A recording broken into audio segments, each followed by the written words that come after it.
السلام عليكم ورحمة الله وبركاته. اخواتنا وحبايبنا، احلى صباح عليكم. النهارده اهو نتفرجوا على الحمامتين بتوعنا، هما ايه بيتهووا شوية عشان اقفلهم بقالي فترة عشان مشغول من الشغل. اقفلهم لسه فاتح عليهم اهو. وبندق اهو يا جدعان اهو. بندق اهو يا جدعان، اللي مش عارف بندق هو ده. زغلول ده بندق يا جدعان، الشقلباظ المسبب ابيض ده اه.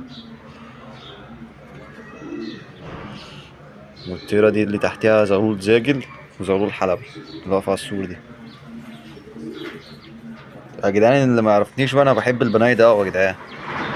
يعني انا لحد دلوقتي كنت جايب بتاع تمن اسوسه بنايده، ما سبتش غير قص وذكر منهم.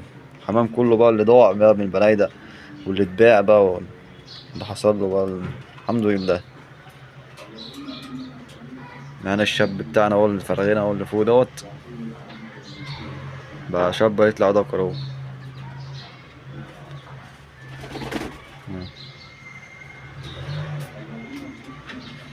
القص الغزرات دول للبيع يا جدعان. دول كنت عارضهم ولسه ما اتباعوش اهو. القص دول اللي عايزهم يا عم 350 جنيه، اللي عايزهم يكلمني.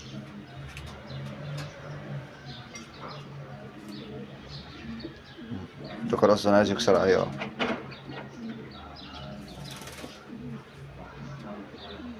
هي بس مشكلتي اللي هو أنا ديلها منسول عشان كنت متوسخ، فقلت انسله عشان يطلع على نضافة. تمام. واحلى صباح عليكم ويلا مع السلامة.